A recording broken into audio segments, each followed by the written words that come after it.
Hello, I'm Eric Renault and this is a video for tipsquirrel.com, the free website for everything Photoshop. In this video, I'll be taking this portrait photograph and making it into a high-key, high-contrast image like this one. Let's jump into Photoshop and see how it's done. So here I am in Photoshop and I've got my image of Sean all ready to go. Right, first things first, let's make a background. So I'm going to come down here and click and choose solid color, and I'm going to make this white.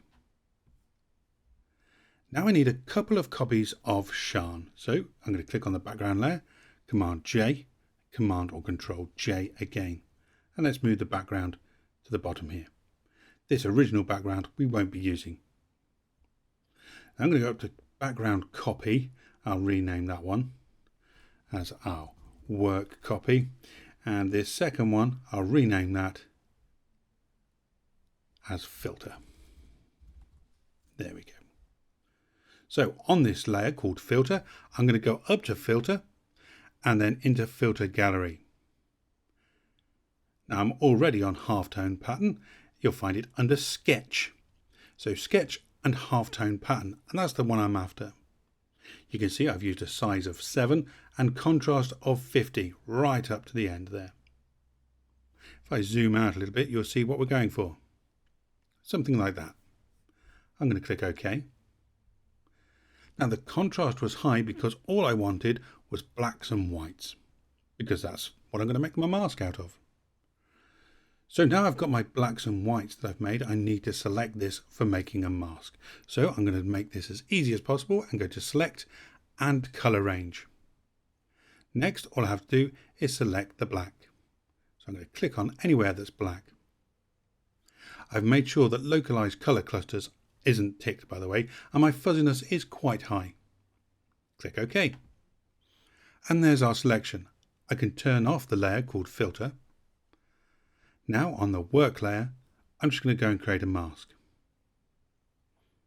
And you can see already how this is starting to have an effect. But let's do something a little more to this. I'm going to double click on the mask on the work layer.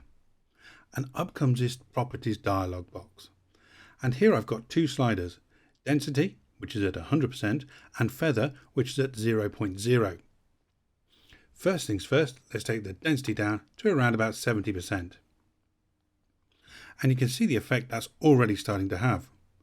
Now I'm going to raise the feather up to about, let's say, 25-ish pixels.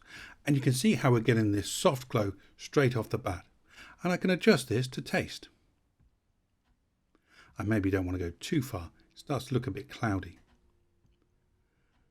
But I think around about 20 is going to be great for this one.